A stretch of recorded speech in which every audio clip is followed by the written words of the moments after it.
The wind off Lake Winnipeg battered the heavy brick exterior of the apartment building, a low howling that rattled the glass panes but failed to penetrate the sanctuary of the galley kitchen. Inside, the ambient temperature remained perfectly regulated. Jessie sat opposite Kira at the small dining table, the two identical ceramic bowls radiating a deep, comforting heat. The sharp white cheddar had melted into a uniform layer over the dense sourdough, soaking up the rich onion broth.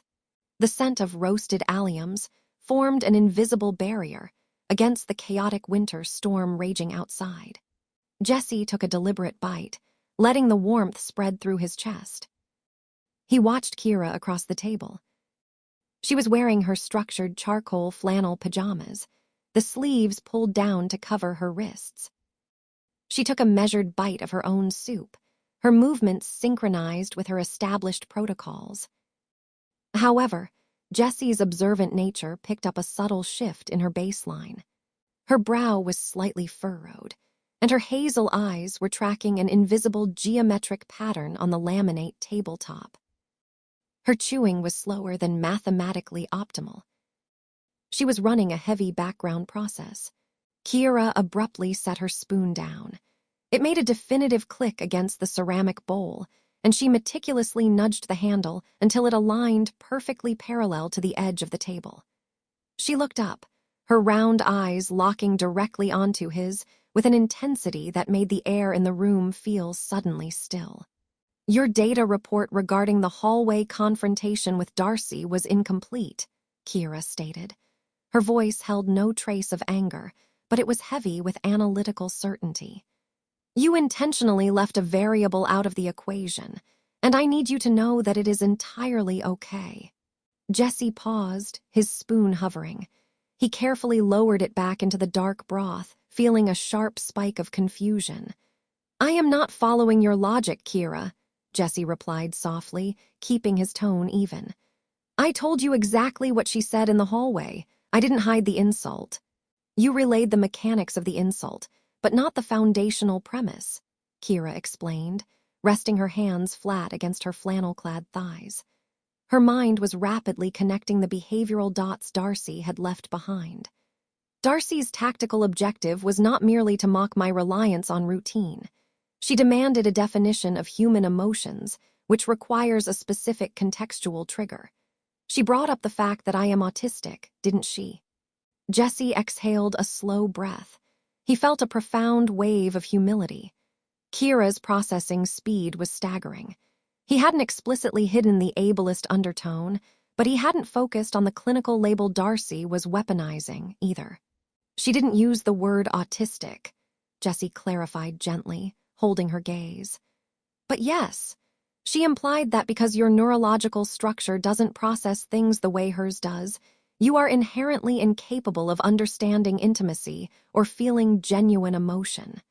She implied that an autistic person cannot understand intimacy," Kira deduced, her fingers tapping an uneven rhythm against her legs. "She assumes that because I do not broadcast erratic chemical fluctuations, I am entirely devoid of romantic capacity. She thinks normal freaks hold a monopoly on connection." Jessie leaned forward, his protective instincts surging but governed by respect. "She is incredibly ignorant, Kira. Her definition of intimacy is manipulation and betrayal. Her assessment of your capacity means absolutely nothing." Kira stopped tapping her fingers. The sudden stillness was striking. She looked down at her cooling soup, then back up to Jessie. The analytical detachment in her hazel eyes melted into something incredibly vulnerable, offering him a rare glimpse into her core baseline. "I need to establish a factual parameter," Kira said, her voice dropping to a quieter register. "Normal freaks frequently categorize my neurological framework as a permanent barrier to affection, but my internal metrics are not broken. They are simply highly specific." Jessie kept his hands perfectly still, offering her the safest possible space to navigate the frightening terrain of her own vulnerability. "If you are currently experiencing romantic variables toward me," Kira continued, her words precise, but carrying a slight, nervous tremor. I need to explicitly state that my internal data reflects the exact same variables toward you. Jessie's heart executed a heavy thud. The terrifying honesty of her declaration stripped away years of defensive armor he hadn't even realized he was wearing. He opened his mouth to speak, but Kira raised a single finger to pause him. However, she added, her brow furrowing deeply as she worked to articulate the precise mechanics of her boundaries. The physical execution of those variables will require a heavily regulated timeline. Intimacy, specifically the phase involving sustained physical proximity such as cuddling, is a massive logistical hazard for my sensory regulation. I understand, Jessie said softly. No, I need to define the exact condition, Kira insisted, her hands moving in small, geometric gestures to map out the concept. For me to safely engage in that phase, I have to reach a point where I want to be utterly and completely alone by myself. But with you. She stopped speaking abruptly. She slumped back slightly against her chair, looking distressed by the apparent contradiction. That sounds structurally impossible. It sounds completely insane. Does that make any sense to you at all? Jessie felt a warm, expansive compassion bloom in his chest. He reached across the table, intentionally stopping short of touching her, resting his hand gently on the laminate surface near hers to provide a steady physical anchor. It makes perfect sense, Kira, Jessie said, his voice vibrating with absolute certainty. You want to be in the exact same energy. You want the environment to feel so seamless and safe that it is like we are one. Like my presence doesn't add a single degree of friction to your baseline. Kira exhaled a long, shaky breath, the rigid tension visibly draining from her shoulders. Yes, she whispered. Exactly that, zero friction. I do feel romantic towards you, Jessie confirmed, ensuring his words were exactly as clear as her logical framework required. And I am willing to take as much time as it takes. If it takes months or years to get to that phase, that is the timeline we will use. I am not going anywhere. Kira looked at his hand resting near hers, then slowly shifted her gaze up to his eyes. A small, genuine smile touched the corners of her mouth, a microscopic structural shift that felt infinitely louder than the howling wind outside. Then the established variables are mutually agreeable, Kira said quietly, carefully picking her spoon back up. We can resume consumption of the soup. The ceramic bowls were empty. The last of the rich, sodium-heavy broth and melted sharp white cheddar consumed in a comfortable, synchronized rhythm. The howling wind off Lake Winnipeg continued to batter the heavy brick exterior of the apartment building, rattling the window panes with a chaotic energy that remained securely locked outside. Inside, the thermal gradient of the room was perfectly maintained. Jessie carefully gathered their dishes, ensuring the ceramic bases did not clatter against the laminate tabletop, and transported them to the galley kitchen sink. When he returned to the living area, Kira was already initiating their next scheduled sequence. She sat on the far end of the neutral-toned sofa, her heavy charcoal flannel pajamas perfectly smoothed over her knees. In her hands, she held the television remote with deliberate purpose. The screen flickered to life, casting a warm, shifting luminescence across the carefully organized living space. The opening orchestral swell of Rogers and Hammerstein's original television broadcast of Cinderella filled the room, the classical instrumentation providing a rhythmic counter-frequency to the unpredictable winter storm outside. Jessie took his designated place on the opposite end of the sofa, maintaining the precise physical buffer they had established. He leaned back against the cushions, letting the tension of the day fully drain from his muscles. He watched the screen as the vibrant, theatrical sets appeared, but his attention frequently drifted to the subtle, relaxed micro-expressions on Kira's face in the flickering light. As the protagonist appeared on screen, Moving through her choreographed chores with graceful precision, Kira tilted her head slightly. Her hazel eyes tracked the actress's movements with an analytical intensity. "She sings beautifully," Kira observed, her voice cutting clearly through the orchestral background. She paused, her brow furrowing slightly as she processed the visual data of the actress's physical form. "And she is so skinny." Jessie looked at the screen, then back to Kira. The vulnerability she had shown him over dinner had fundamentally shifted their dynamic, replacing his protective anxiety with a deep, grounded comfort.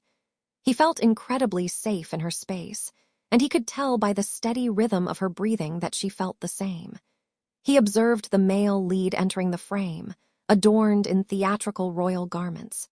"The prince looks like he's in his 30s, though," Jessie mentioned, offering his own observational variable to the room. "He seems a bit old for the narrative they are trying to construct." Kira processed this statement, her eyes darting between the two characters on the television. She tapped her index finger against the plastic casing of the remote control. "Based on your visual assessment of the developmental and behavioral markers presented," Kira said, turning her head to look directly at him, "how old do you estimate Cinderella is intended to be in this broadcast?" Jessie considered the question carefully, knowing Kira valued precise estimations rather than flippant guesses.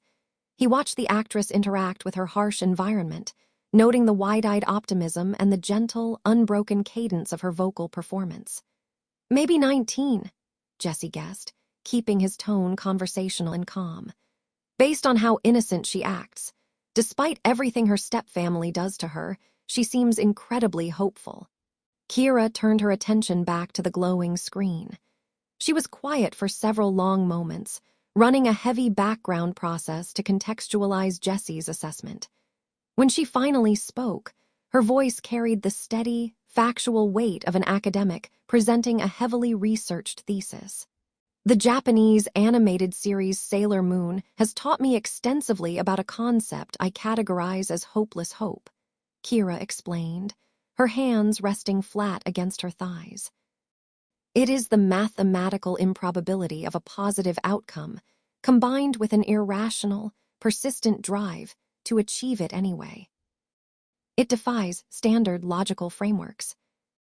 Based on her environmental variables, Cinderella should logically succumb to clinical depression. Instead, she continues to sing about wishes. I believe Cinderella might be experiencing hopeless hope." Jessie sat perfectly still, completely captivated by the profound depth of her observation. He could never be shocked about how intelligent Kira was, yet every time she spoke, she revealed a new, brilliant facet of her mind. No matter what the situation was, whether they were dissecting the chaotic behavior of normal freaks, navigating the terrifying terrain of human emotions, or defining the architectural boundaries of intimacy, she always had something incredibly smart to say. She possessed an unparalleled ability to decode the universe into perfectly understandable, deeply resonant truths. Looking at her illuminated by the soft light of the television, Jessie felt a powerful, undeniable yearning. He couldn't wait to get closer to her, to slowly and carefully bridge the physical gap between them on the timeline she had meticulously outlined. Before he could verbalize his agreement, a massive, concussive gust of wind slammed into the side of the building. A sharp, mechanical snap echoed from a transformer somewhere down the street. Instantly, the television died. The low, steady hum of the apartment's heater ceased. The digital clock on the microwave vanished. The apartment was plunged into absolute, suffocating darkness. The sudden removal of light and ambient sound created an immediate, terrifying void. The only noise remaining was the aggressive, unpredictable howling of the winter storm outside. Jessie heard a sharp intake of breath from the other side of the sofa. Kira's controlled environment had just suffered a catastrophic system failure. "Kira," Jessie said, keeping his voice incredibly steady, ensuring his tone remained a reliable constant in the pitch black. He did not move toward her, strictly adhering to their established zero-friction parameters. The power grid has failed due to the storm. I am still right here. You are safe. Visual input is compromised. Thermal regulation will begin to drop within 14 minutes, Kira stated. Her voice was slightly elevated, the syllables clipped as she rapidly calculated the cascading loss of her baseline variables. The narrative sequence of the film has been forcibly terminated. No, it hasn't, Jessie replied smoothly. He reached slowly into his pocket. I am taking out my cellular device. I am going to produce a light source. It will be small, so it will not shock your retinas. Jessie unlocked his phone and swiped down the brightness setting to its lowest configuration before opening a streaming application. He used his cellular data to locate the exact minute marker where the television had died. The small, rectangular screen illuminated the space between them with a gentle, fragile glow. The faint, tinny sound of the orchestral score began to play from the phone's small speaker.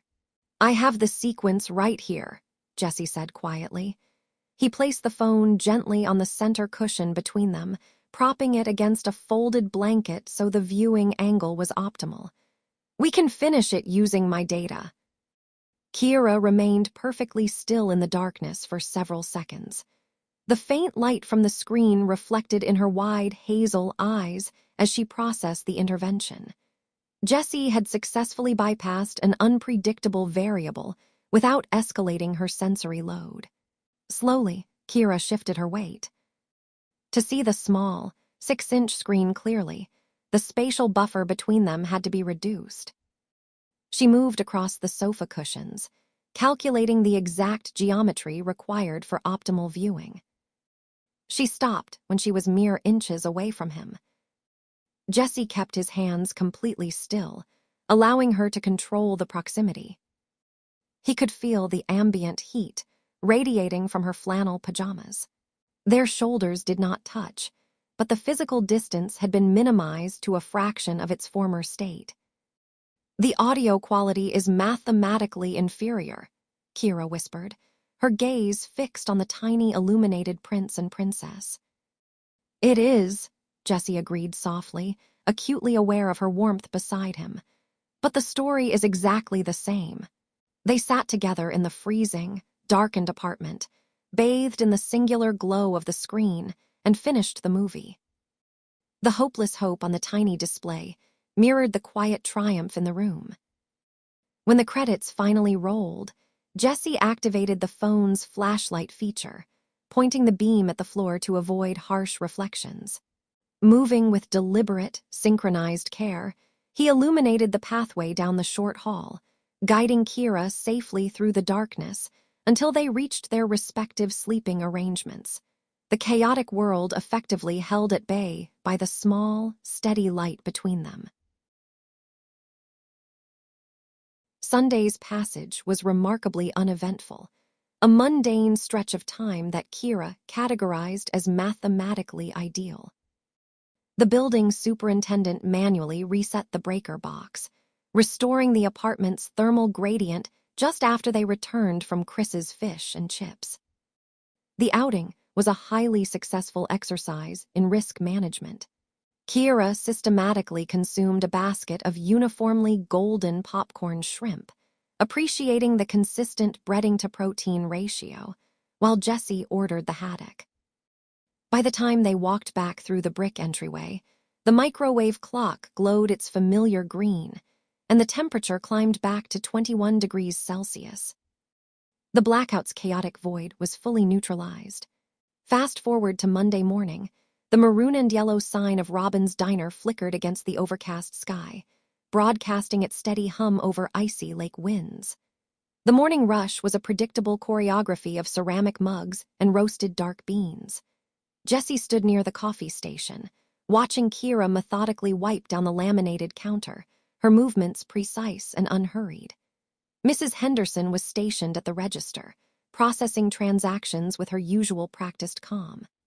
As Jessie restocked the sugar packets, he realized an incredible shift in his internal baseline. He had not thought of Darcy once. The suffocating weight that usually accompanied her memory was entirely gone.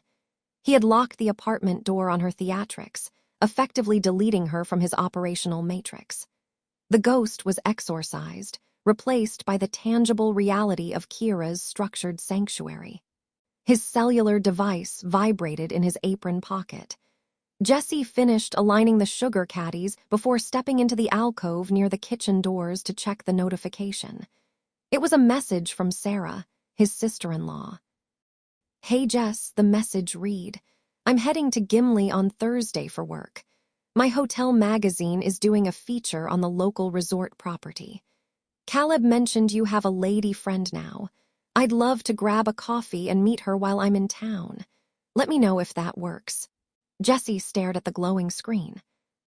The sequence of information clicked together with jarring clarity. Caleb, his stepbrother and Sarah's husband, had not spoken to Jessie since he moved north. There was only one logistical pathway for Caleb to know about Kira. Darcy. Darcy must have called Caleb after being locked out of the hallway, offloading her failed manipulation onto Jessie's family in the city. The realization sparked a momentary flash of irritation, but it quickly dissolved. Darcy's attempt to ripple the waters from afar felt pathetic. The operational hazard was not Darcy, but the introduction of an unpredictable variable into Kira's carefully managed ecosystem. Family dynamics were notorious for their chaotic friction. He slipped the phone away and waited for the diner's kinetic energy to dip. When the breakfast crowd thinned, Jessie approached Kira's station. He maintained a respectful physical buffer. "Kira," Jessie said, keeping his vocal tone level, "I have received a new data point requiring your assessment. There is no immediate threat, but it involves a schedule modification request." Kira paused her towel strokes, folding the cloth into a neat square. She turned to face him, her hazel eyes scanning his posture for distress. Finding his respiration steady, she nodded. "Please transmit the data. I am ready to process." "My sister-in-law, Sarah, is traveling to Gimli this week to write an article for her hotel magazine about the resort," Jessie explained slowly. "She sent a message stating she heard from my stepbrother, Caleb, that I have a lady friend. She requested a social interaction over coffee to meet you." Kira tilted her head, running the background calculation. "If Caleb is stationed in Winnipeg and has not initiated contact since your relocation, his acquisition of this intel must have originated from an external source," Kira deduced, her voice precise. "Darcy." "Yes," Jessie confirmed.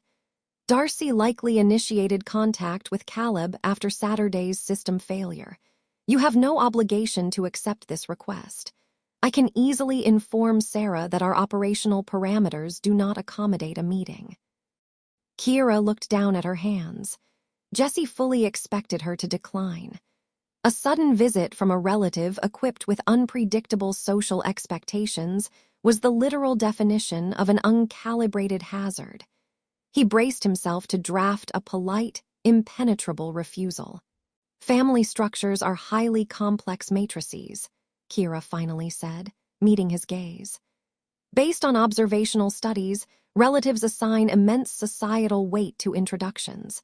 If I refuse to participate in a regulated interaction, it may register as a hostile variable. They might interpret the refusal as an insult, and I would not want anybody to think badly of me, or of you." Jessie was stunned, absorbing the magnitude of what she was offering. She was willing to voluntarily step into a potentially chaotic social crossfire simply to preserve his standing with his family. "Are you absolutely sure?" he asked, his voice softening. "We do not have to compromise your safety.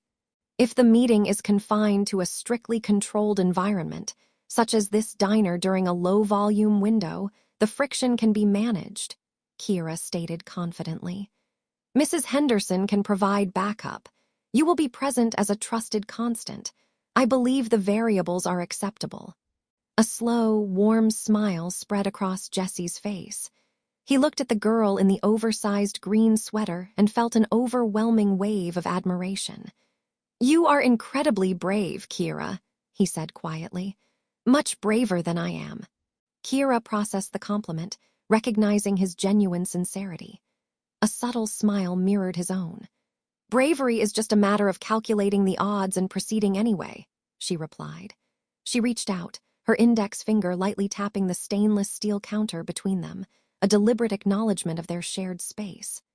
"We cannot eliminate all unpredictable variables from the world, Jessie. Normal freaks will continue to operate erratically, but our internal logic is sound." Jessie nodded, the last lingering shadows of his past completely burning away under the fluorescent lights.